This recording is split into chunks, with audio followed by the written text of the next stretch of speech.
나리씨가 많이 좋아지긴 한 것 같아요. 지난주에도 그러더니 머리 한 마리 날아다니네요. 지난주에 날아다니는 걸 토요일 날 잡았거든요. 토요일 날 새벽에 일 끝나고 잡았는데 어디서 또 한 마리가 나타나는지. 자, 여러분, 우리가 아브라함을 생각하게 된다. 아브라함을 생각하다 보면은 이 아브라함에게 있어서 중요하게 여기는 것은 과연 무엇일까 하는 생각을 해보죠. 오늘 아브라함에게 있어서 그가 가장 중요하게 여겼던 것이 무엇일 것 같으세요? 아마도 이제 그 생각을 가장 많이 하실 것 같아요. 이삭이 이 아브라함에게 있어서 가장 소중하지 않았을까? 우리가 잘 아시는 대로 이삭이라고 하는 그 아들은 아브라함이 100세가 되었을 때에 이제 낳게 되어지는 그런 아들이죠. 아주 늑등이에요. 평생 못 가질 줄 알았는데 이제 갖게 되어지는 그런 아들이었잖아요. 또 이후에 성경의 말씀을 보니까 이 이삭이라고 하는 사람은 효자였고 착한 성품을 가졌다라고 이렇게 말씀을 합니다. 그러다 보니까 이 아브라함에게 있어서의 이삭이라고 하는 존재는 굉장히 귀하고 소중하고 사랑스러운 그러한 존재였을 것이다라는 거죠. 우리가 그렇게 쉽게 생각을 할 수 있어요. 그런데 어느 날 하나님께서 아브라함을 부르시죠. 그리고 말씀하시는 거예요. 내 사랑하는 아들 이삭을 모리아산으로 데려가서 나를 향하여서 제사를 드리라. 제물로 바치어 제사를 드리라 하는 그런 명령을 내리시죠. 아브라함으로서는 이 명령을 따르기가 굉장히 이제 어려운 그런 명령이었을 것 같아요. 그러나 그럼에도 불구하고 아브라함은 어떻게 합니까? 모리아산으로 가서 이삭을 제물로 바치는 어떠한 그러한 일을 하더라는 거예요. 이때 우리가 이 사건을 통하여서 보게 되어지는 것. 이 사건을 통하여서 우리가 생각하는 것은 뭐냐면 아브라함에게 있어서 이 이삭이라고 하는 것은 당연히 귀한 존재이고 사랑스러운 존재이지만 아브라함에게 있어서 그보다도 더 귀한 것이 있었다는 거죠. 더 소중한 것이 있었다는 거예요. 그것이 무엇이냐? 제단을 쌓는 것, 곧 예배하는 것이었다라는 것입니다. 아브라함에게 있어서의 우선순위가 과연 무엇이었을까? 바로 하나님을 향하여 예배하며 나아가는 것, 바로 그것이었다는 것이죠. 사랑하는 여러분, 이처럼 우리의 삶에 있어서 예배는요, 늘 우선순위가 되어줄 수 있어야 합니다. 그리고 살아가시다 보니까 어떠세요? 해야 할 일도 많죠? 챙겨야 될 일도 참 많이 있어요. 놓치지 말아야 될 그러한 일들도 참 많이 있습니다. 그것들이 하나씩 쌓여가고 모아지다 보니까 그 안에서 우리가 서로 우선순위를 정하게 되어죠. 이거를 먼저 하고 이걸 나중에 하고 우리가 그렇게 이제 우선순위를 정해서 정리해 나가죠. 우선순위를 정하는 것은 여러분 중요해요. 그래야 실수가 없습니다. 그래야 인생이요 규모 있는 인생이 되어지는 거예요. 그러나 우리 믿는 사람들에게 있어서 그 우선순위를 정하는 일에 있어서 잊지 말아야 될 것, 절대 포기하지 말아야 될 것이 바로 이 예배라는 거예요. 예배하는 것만큼은 여러분 그 어떤 것보다도 우선하여 나아가는 은혜가 있기를 원합니다. 예전에 제가 이제 초등학교 때 한 3학년, 4학년 정도 된 것 같아요. 아주 그러니까 어렸을 때예요. 주일날 아침에 대해서 이제 눈을 떴는데 머리가 아픈 거죠. 머리가 많이 아프고 배가 막 아픈 거예요. 아픈 거 좋아하시는 분 없잖아요. 많이 아프니까 이제 아프다 싫다 이제 막 그 마음을 가지고 있는데 또 한편으로는 기대하는 마음이 있죠. 어떤 마음이냐? 오늘 하루 교회에 안 갈 수도 있겠다. 예배드리러 안 가고 집에서 좀 편하게 쉴 수도 있겠다 하는 그 마음을 한쪽으로 또 갖는 거예요. 근데 웬걸요? 어머니가 아프다고 하는 저를요 업으셔가지고 교회로 가시는 거예요. 그 당시에 이제 1층, 2층이 있었고 이제 지하에 이제 목사님이 사택으로 살고 계셨는데 사택에 가가지고 목사님한테 가가지고 저를 이제 데려가셔가지고 목사님한테 이제 기도를 받는 거죠. 목사님 얘가 아프대요. 기도 좀 해주세요. 기도를 받는 거예요. 그 당시요 제가 그 모습 속에서 얼마나 서운한지 한번 생각을 해보세요. 나는 아프다고 이야기하는데 옆에 있는 사람이 아프든지 말든지 그건 상관도 안 하고 끌고 가는 거예요. 마음속에 얼마나 서운한지요. 그 마음속에 또 서운함과 더하여서 또 때로는 좀 원망의 마음도 좀 들어가죠. 근데 이제 철이 좀 들고 나니까 시간이 지나서 철이 좀 들고 나니까 생각이 되어지는 거예요. 엄마는 나를 사랑하지만 나보다는 예배하는 일이 먼저셨구나. 그러면서 그것을 저를 통하여서 실제로 경험하면서 깨닫기를 바라셨구나 하는 어떤 그러한 마음이, 그러한 생각이 들더라는 거예요. 그렇습니다, 여러분. 우리는 늘 예배하는 일이 우선이 되셔야 돼요. 여러분 많이 바쁘시잖아요. 살아가는 일이 참 바쁘세요. 먹고 살아야 되고요. 또 가정도 챙겨야 되고요. 자녀들도 챙겨야 되고요. 해야 될 일들이 너무나도 많이 있어. 그런 바쁘고 바쁜 모든 상황 속에서 예배하는 일을 놓치지 아니하는 그러한 저와 여러분들이 꼭 되시기를 원합니다. 아브라함과 같이 또 노아와 같이 성경에 나오는 많은 그러한 사람들처럼 예배하는 일에 힘을 낼 수 있는 저와 여러분들이 되시기를 주님의 이름으로 축원합니다. 자, 오늘 본문의 말씀을 보면 이제 아브라함이 나와요. 아브라함이 나오는데 하나님께서 아브라함을 부르십니다. 그래서 본토 친척 아비집을 떠나라. 너의 고향을 떠나고 친척을 떠나고 아비를 떠나라고 이야기하시는 거예요. 그래서 그가 가나안 땅을 향하여서 들어가게 되어집니다. 그리고 이 사건 속에서 아브라함이요 하나님을 향하여서 제단을 쌓는 장면이 나와요. 오늘 이 말씀의 내용을 바라보면서 아브라함에게 있어서의 예배란 무엇일까? 오늘 우리에게 있어서의 예배란 과연 무엇이 되어야 하는가? 함께 말씀을 나누어 보려고 합니다. 첫째로 아브라함은 하나님의 약속에 대한 믿음을 예배로 표현합니다. 아브라함이 하나님의 그 부르신 가운데 가나안 땅을 향하여 나아갑니다. 가나안 땅에 들어갔어요. 그때 하나님께서 아브라함에게 나타나시는 거죠. 말씀하십니다.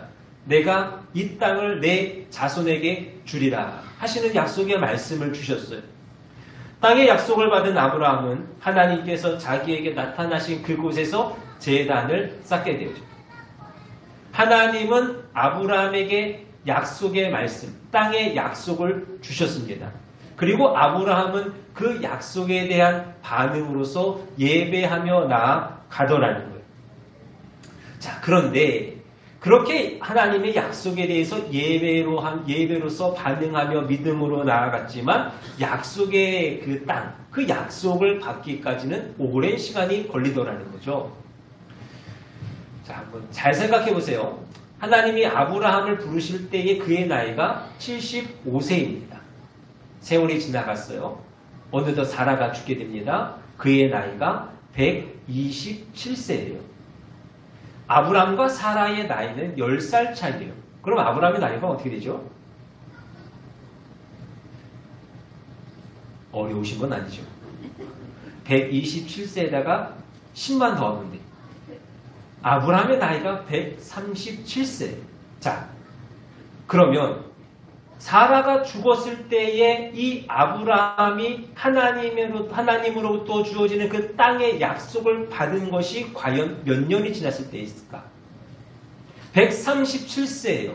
75세 때에 그 땅의 약속을 받았습니다. 땅의 약속을 받은 후로부터요, 62년이라는 시간이 지나가더라는 거예요. 여러분, 62년이 지났습니다. 아브라함이 땅이 과연 있었을까요? 없었을까요? 있었을까요? 없었을까요? 땅이 없어요. 땅이 없어요. 한 평도 땅이 없어요. 창세기 23장 말씀에 보면 사라가 죽게 되어졌을 때에 이제 아브라함이 살고 있던 곳이요, 헤브론이라는 땅이었거든요. 헤브론이에요. 그곳에는 해쪽 속에 살고 있었습니다. 아내가 죽었으니까 이제 장사를 지내야 돼요. 매장을 해야 됩니다. 근데 땅이 없는 거예요. 그래서 해쪽 속에 가서 이야기하죠. 야, 나 땅이 없다. 근데 내 아내 장사를 좀 지내겠다. 저기 막벨라라 하는 굴이 있으니 그 굴을 나에게 400세겔에 팔아라. 그래서 400세겔을 주고 산 땅이 막벨라 굴이요. 그 땅이 아브라함이 가나안 땅에 들어와서 가장 처음으로 얻은 땅이 되어지더라는 거예요. 그냥 은혜로서 누가 그냥 공짜로 준 것도 아니에요. 내가 400세겔이라는 돈을 주고 산 땅이 처음 그 땅이란 말이에요. 여러분, 이 정도 되면 어떨까요? 여러분, 이 정도 되면 땅에 대한 그 약속이 희미해지지 않겠습니까? 그 믿음이 희미해질 것 같지 않으세요? 62년이라는 시간이 지났는데 그때에 얻은 땅도 내 돈 주고 산 땅이에요. 그렇다면 하나님께서 내가 이 땅을 내 자손에게 주리라 하시는 그 약속의 말씀이 너무나도 희미해질 것이다. 그런데 아브라함은요, 결코 그렇지 않았다는 거죠. 아브라함은요, 그 땅에 대한 약속이요, 62년이 지났음에도 불구하고 여전히 변함이 없더라는 거예요. 창세기 24장 말씀에 보면 이제 아브라함이요 사라가 죽은 이후에 이삭을 장가를 보내고자 합니다. 근데 이 장가를 보내는 일에 있어서 그의 집에 늙은 종이라는 엘리에셀이라는 사람을 통하여서 그 모든 일들을 이루어 가려고 해요. 그래서 이제 보내죠. 가서 신부감을 찾아와라. 이러저런 이야기를 많이 합니다. 근데 그 가운데 이 아브라함이 엘리에셀에게 하는 그 말 가운데 말미에 가서 무슨 이야기를 하느냐? 내 아들을 그리로 데리고 돌아가지 아니하도록 하라. 하늘의 하나님 여호와께서 나를 내 아버지의 집과 내 고향 땅에서 떠나게 하시고 내게 말씀하시며 내게 맹세하여 이르시기를 이 땅을 내 씨에게 주리라 하셨으니 만일 여자가 너를 따라오려고 하지 아니하면 나의 이 맹세가 너와 상관이 없나니 오직 내 아들을 데리고 그리로 가지 말지니라. 그러면 이 말씀이 무슨 뜻이냐면 지금 엘리에셀이 신부감을 찾으러 갑니다. 갔으면 이제 참한 신부감을 찾을 거 아니에요? 아름다운 신부감 찾을 거 아니에요?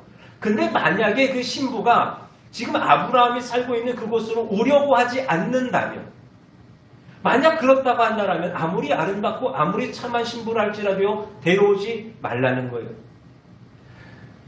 내 아들 이삭을 그리로 데려가지 말라는 거죠. 왜 그렇습니까? 내가 살고 있는 그 땅이 하나님이 나에게 주신 땅이기 때문에 그래요. 비록 지금은 막벨라굴 하나밖에 없는 그 유목 민족의 삶을 살아가고 있지만 하나님이 이 땅을 나에게 주실 것이기 때문에 내 아들 이삭이 이 땅에서 하나님이 주시는 그 땅에서 날 행복하여 하나님의 은혜 가운데 살아갈 것을 믿음으로 여전히 나아가고 있더라는 거예요. 이처럼 아브라함은 62년의 세월 동안 성취되지 않은 그 약속을 끝까지 붙잡고 있었다는 거예요. 성경은 이에 관하여서 이렇게 이야기합니다. 그가 이같이 오래 참아 약속을 받았느니라. 아브라함이요 하나님의 약속을요 오래 참음으로 인하여서 받았다는 거예요. 아브라함은 이처럼 오랜 시간이 지났음에도 불구하고 하나님의 약속에 대하여서 그것을 굳게 믿음으로 나아가더라는 거예요. 그리고 그것을 무엇으로 표현합니까? 제단을 쌓음으로. 하나님을 예배함으로써 그 믿음을 고백하여 나아갔더라는 것. 사랑하는 여러분, 많은 사람들이 하나님의 복에 대한, 하나님의 은혜에 대한 기대를 가지고 신앙생활을 시작을 합니다. 그런데 오래되지 않아서 그 어떤 하나님의 약속의 말씀들이 희미해지는 것을 보게 되죠. 그리고 더 나아가서 이제는 불신앙으로 하나님 앞에 나아가는 것을 보게 되어지는 것이죠. 여러분, 그러한 자들의 결말은요, 하나님으로부터 아무것도 받지 못하더라는 거예요. 야고보가 이야기합니다. 의심하는 자는 마치 바람에 밀려 요동하는 바다 물결 같으니 이런 사람은 무엇이든지 죽게 얻기를 생각하지 말라. 하나님은 약속하신 그 말씀을 분명하게 이루어 주시는 분입니다. 아멘이시죠? 주시는 분이에요. 이루시는 분이십니다. 그런데 보시는 것이 있다는 거예요. 무엇을 보시느냐? 우리의 믿음을 보신다는 거죠. 우리가 하나님의 약속의 말씀에 믿음으로 반응하면 그 약속은 우리의 현실이 되어지는 거예요. 그러나 우리가 그 말씀에 불신앙으로 나아가게 되어지면 주께 아무것도 얻을 것을 생각하지 말라는 것이 성경의 말씀. 우리의 신앙생활이요 너무 조급한 것 같습니다. 하나님을 따르며 하나님을 섬기며 나아가는 우리의 삶이요 너무 조급한 것 같아요. 기다리지 못하고 인내하지 못하여 나아가는 그러한 삶은 아닌지, 그것으로 인한 결과로 우리가 하나님의 약속을 받지 못하고 있지는 않은지 바라기는 하나님의 약속을 향한 믿음을 더 견고히 하여 나아가는 저와 여러분들이 꼭 되시기를 원합니다. 오래 참아야 될 수도 있어요. 이 빠른 세상 가운데에 많이 변하여 가서 불안하고 염려가 되어질 수도 있습니다. 그럼에도 불구하고 하나님의 약속을 믿는 믿음으로 나아가십시오.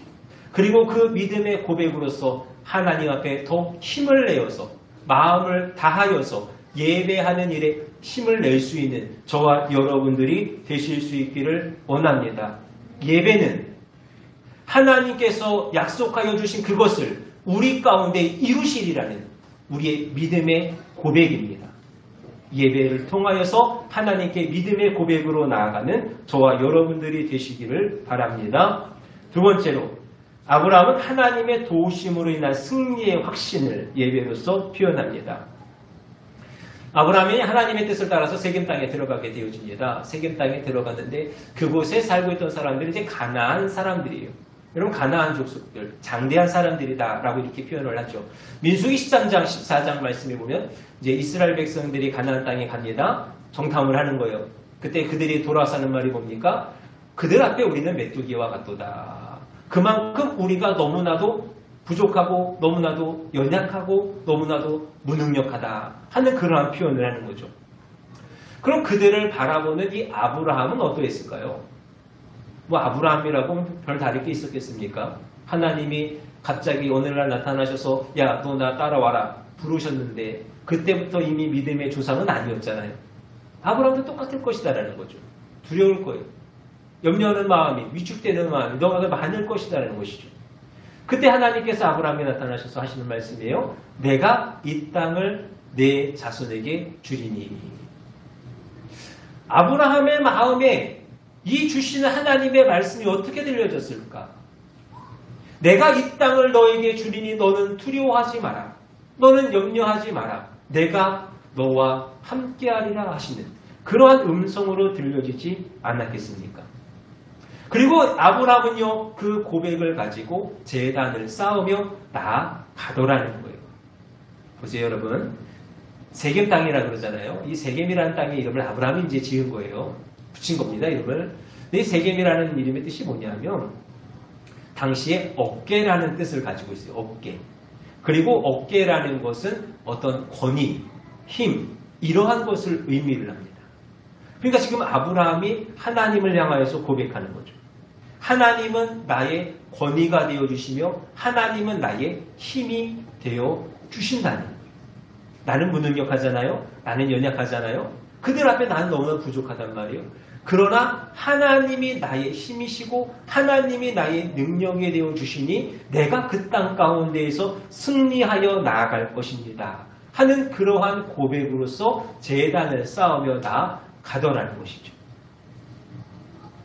이렇듯 아브라함은 이 세겜 땅에서 제단을 쌓고 가나안에서 승리할 것을 확신하며 나아가더라는 거죠. 그러면서 동시에 이 제단을 쌓으면서 이 아브라함이 하나님 앞에 구하여 나아가는 거예요. 하나님이 나의 힘이시고 하나님이 나의 능력이 되시니 그 힘과 능력이 나에게 주어지기를 원합니다. 구하여 나아가다라는 거예요.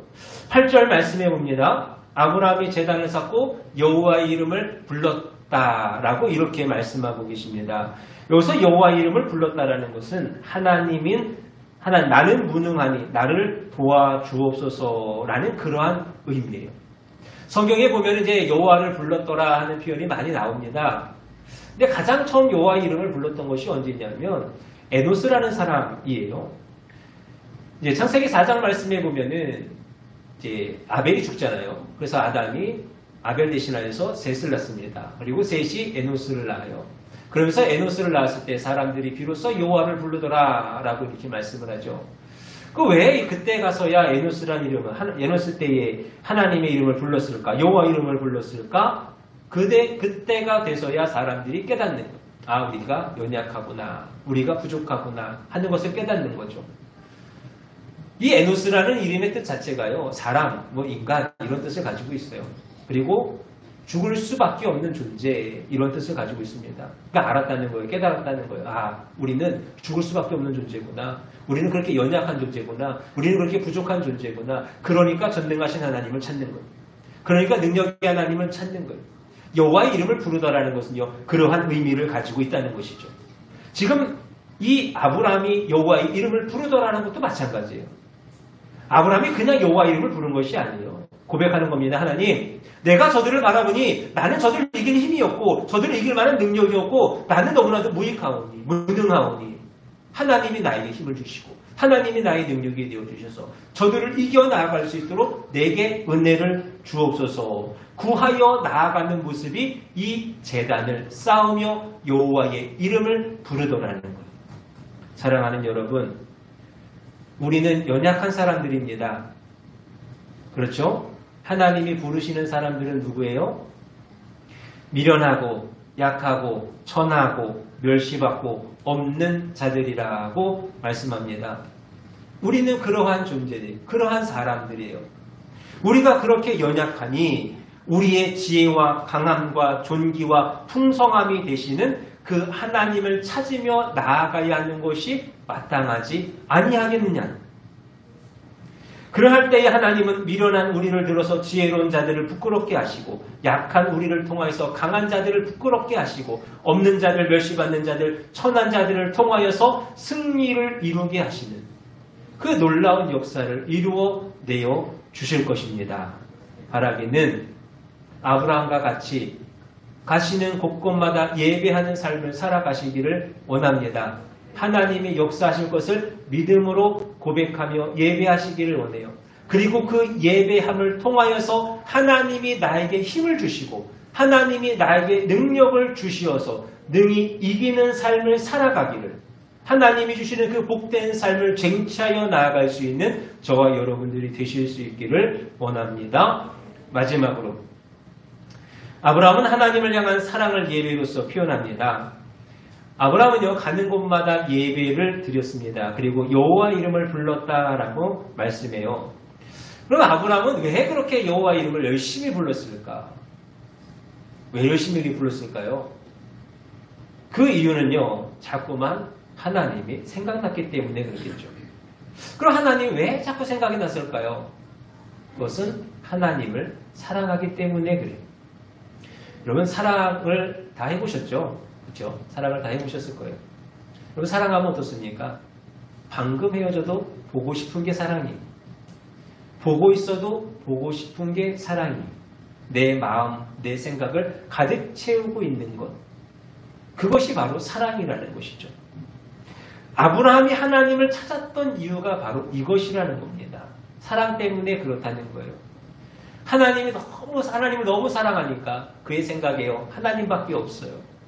하나님밖에 없으니까 그가 하는 모든 입술이요. 그 모든 말들이 하나님밖에 없더라는 거예요. 이것이 너무나도 당연하다라는 것이죠. 이러한 아브라함의 제사는 다른 사람의 제사와 다른 점이 있습니다. 그것은 여호와를 위하여 제사를 드렸다는 것. 개역 성경 말씀에 보면 7절 하반절을 이렇게 기록해요. 그가 자기에게 나타나신 여호와를 위하여 그곳에 단을 쌓았고 8절 하반절도 그렇습니다. 그가 그곳에서 여호와를 위하여 단을 쌓고 여호와의 이름을 부르더니 또 창세기 13장 18절 말씀에서도 여호와를 위하여 제단을 쌓았더라 라고 이렇게 말씀하고 있어요. 그러니까 아브라함이 드리는 제사는 나를 위한 제사, 나의 무엇을 위한 제사가 아니라 그저 하나님을 위하여서 여호와를 위하여서 드리는 그러한 제사였다라는 거예요. 내가 하나님 사랑하니까, 내가 하나님 마음 가운데 너무 사랑하니까 늘 하나님을 사랑하고 그 마음으로서 제사를 드리고 여호와의 이름을 부르고 그렇게 살아가던 것이 이 아브라함의 삶의 모습이었다는 거예요. 근데 우리가 여기서 놓치지 말아야 될 것은 뭐냐 하면 이 하나님을 사랑하는 아브라함의 사랑보다 먼저 된 사랑이 있다는 것이죠. 그 사랑은 어떤 사랑이냐? 죄와 허물로 죽었던 우리를 그리스도 예수 안에서 살리신 하나님의 사랑. 아무런 조건이 없어요. 아무런 계산이 없습니다. 그저 우리에게 사랑을 베풀어 주시는 요한복음 3장 16절 하나님이 세상을 이처럼 사랑하사. 다른 이유가 없어요. 하나님이 우리를 그렇게 사랑하여 주시는 것. 너무나도 사랑하셨기 때문에 아들을 주셨고 너무나도 사랑하셨기 때문에 지금도 우리를 지키시고 보호하여 주신다는 것이죠. 그렇다면 우리를 사랑하시는 하나님께서 과연 우리에게 원하시는 것은 과연 무엇일까? 바로 우리도 그렇게 하나님을 사랑하는 것입니다. 누구처럼? 아브라함처럼. 아브라함처럼 하나님을 사랑하기를 원하고 계시다는 것. 바라기는 저와 여러분들 이 예배의 시간을 통하여서 하나님을 사랑함을 고백할 수 있는 은혜가 있기를 원합니다. 그냥 되어지는 시간 아니잖아요. 내 욕구를 채우고 내 만족을 채우는 시간이 아니잖아요. 우리는 이 시간을 통해서 내가 하나님을 사랑함을 고백하고 내가 하나님의 사랑에 감격하여 나아감을 하나님께 드리며 나아갈 수 있는 그러한 은혜의 시간이 되어야 할 줄로 믿습니다. 말씀을 정리합니다. 여러분에게 있어서 예배라는 것은 과연 어떠한 의미를 가지고 있으십니까? 단지 하나의 예식으로서 우리가 의무적으로 참석해야만 하는 그러한 시간이지는 않습니까? 그러나 분명히 오늘 우리가 아브라함을 통해서 바라보기를 이 예배라는 것은 너무나도 귀한 시간이요, 너무나도 은혜의 시간이요, 깊은 진리를 담고 있는 시간이라는 것. 우리는 이 예배의 시간을 통해서 하나님의 향한 믿음을 고백합니다. 하나님의 약속의 말씀이 내 안에 이루어질 것을 더욱 믿음으로 고백하는 것. 이 약속의 자리를 여러분 지켜 나아가실 수 있기를 원합니다. 또 우리는 이 시간을 통하여 나의 약함을 고백합니다. 하나님, 나는 연약하오니 하나님 예배함을 통하여서 하나님의 힘이요 능력을 나에게 부어 주옵소서. 고백하며 나아가는 시간이 되셔야 돼요. 또 이 예배의 시간을 통해서 하나님이 나를 그처럼 사랑하셨으니 나도 하나님을 사랑합니다. 내 사랑을 하나님 받아 주옵소서. 그렇게 고백하며 나아가는 저와 여러분들이 되실 수 있기를 바랍니다. 그렇게 예배의 성공자들이 다 되실 수 있기를 원해요. 예배의 성공자들이 되어지셔서 아브라함과 같이 믿음의 조상이라 불릴 수 있을 만한 그러한 은혜와 축복의 삶을 누리는 저와 여러분들이 되시기를 주님의 이름으로 축원합니다. 기도하겠습니다.